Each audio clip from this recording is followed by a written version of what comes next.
I would like to thank you for for taking part in this interview. It's very important. I think strategically there is no alternative to our strategic relations with Arab countries, at the top of them, Gulf states, with others. How do you, based on the crisis now in Gaza, it seems to me there are chances in the future, in the horizon. What is your view about it? What is your assessment? What are your recommendations?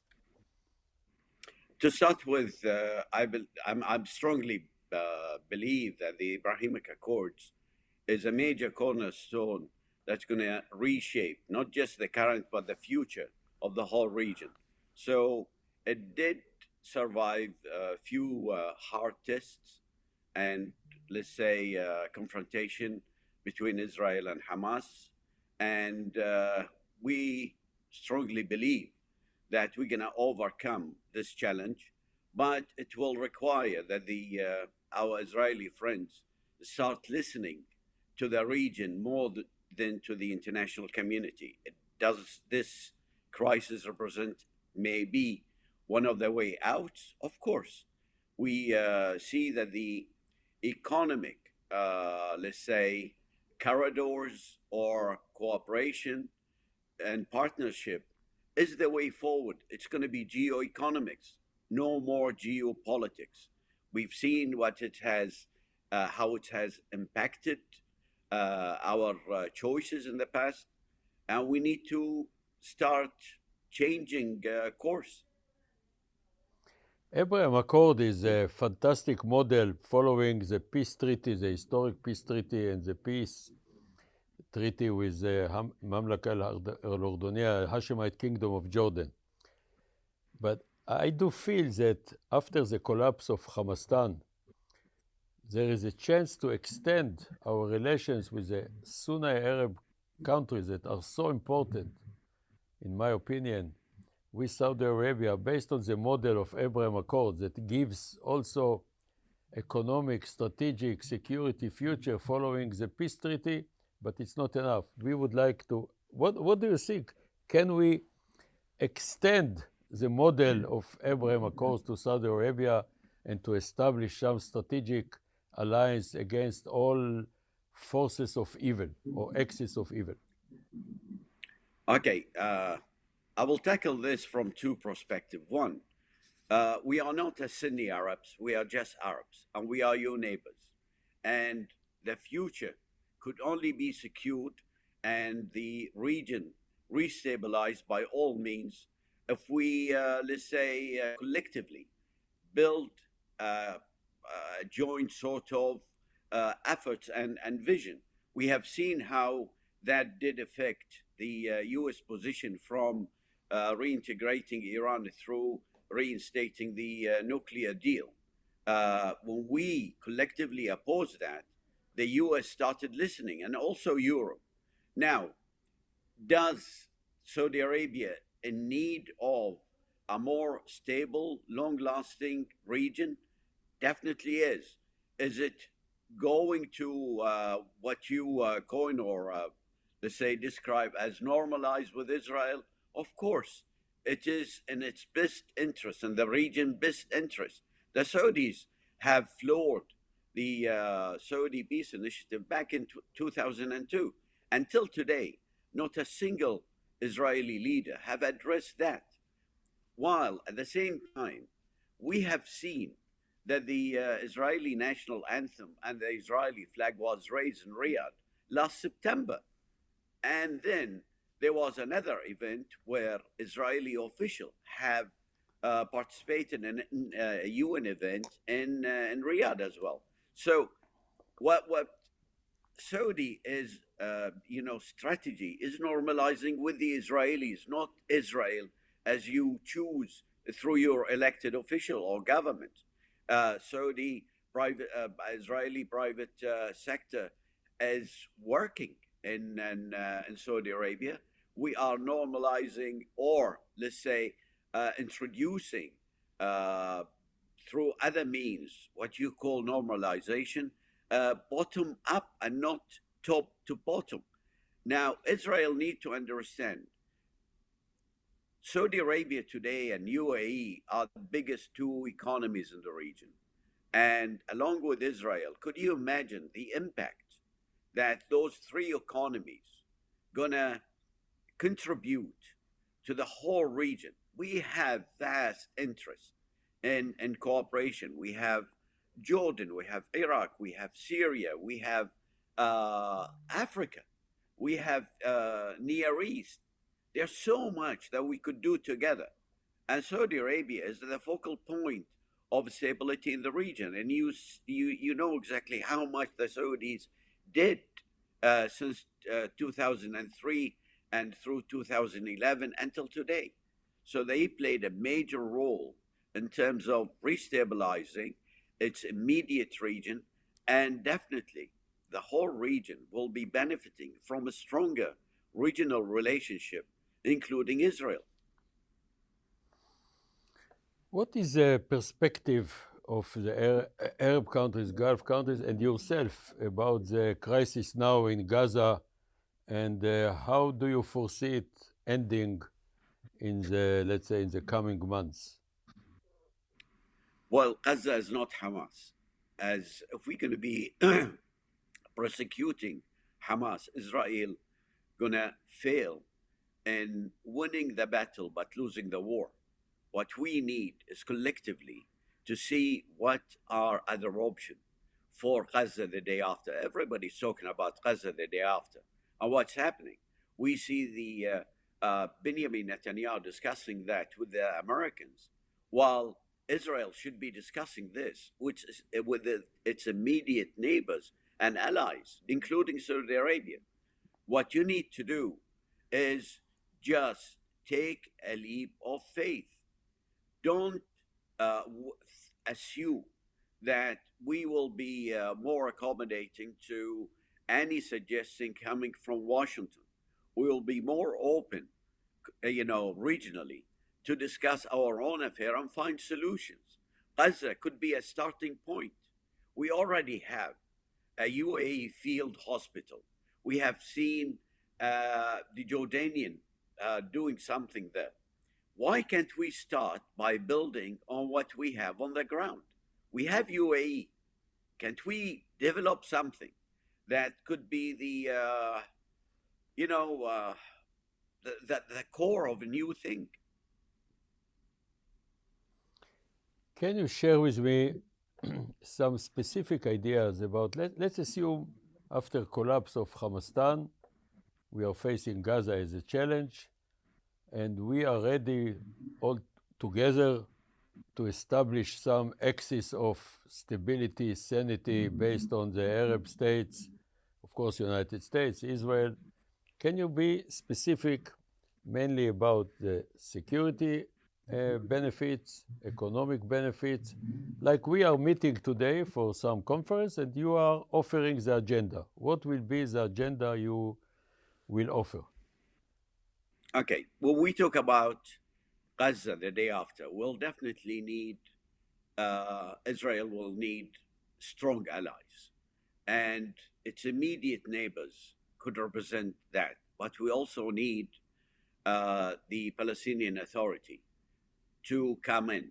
It doesn't have to be in the same shape as it is today. Maybe we could, if we go together to the Palestinian Authority and agree on a certain model or role, make them responsible for that, according to a set plan, then could you imagine? We already have PA next to you. We can bring the PA, the Jordanian are there, UAE is there. I see a major role could be played by Saudi Arabia, Egypt as well, and Bahrain. We have Morocco. All of these interested partners see that Gaza can't be left once more. We're not going to go through the reconstruction of Gaza anymore. We're going to do a rehabilitation of Gaza, starting with people, then land, then economic vision. It's not the matter of telling the Gazan that you can develop it into something like Dubai or Hong Kong. No, We're going to bring able joint ventures. We're going to bring private sector. We're going to empower Gazan to be the captain of their own, future. Involve them directly. We're not going to, if we leave them in the hand of Hamas, we know exactly what's the outcome.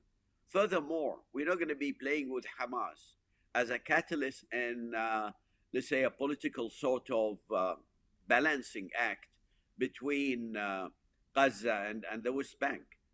We have to learn from all the lessons of yesterday and what led to October 7th. Prince Turki Faisal, in during his attending the Baker Institute in the state, said one thing: for us to move ahead, we need a different regional narrative. If we continue with our own fragmented narratives, all we're gonna end up with is the 7th of October again. We need a regional one narrative, and peace and prosperity and stability, it will dictate us, all of us, working together toward that. You know, we do have a challenge with Mahmoud Abbas, Abu Mazen. He is historic leader, but he is not so young as he used to be 89 years ago, or 88 years ago. And he lost Gaza. And there is fear in Israel that he might lose again, because while he lost Gaza, he did have the whole power in the world. So what is your opinion? How can we translate your vision to action items? Not all details, but if you can share with us your scheme. Well, I mean, with all my due respect to the current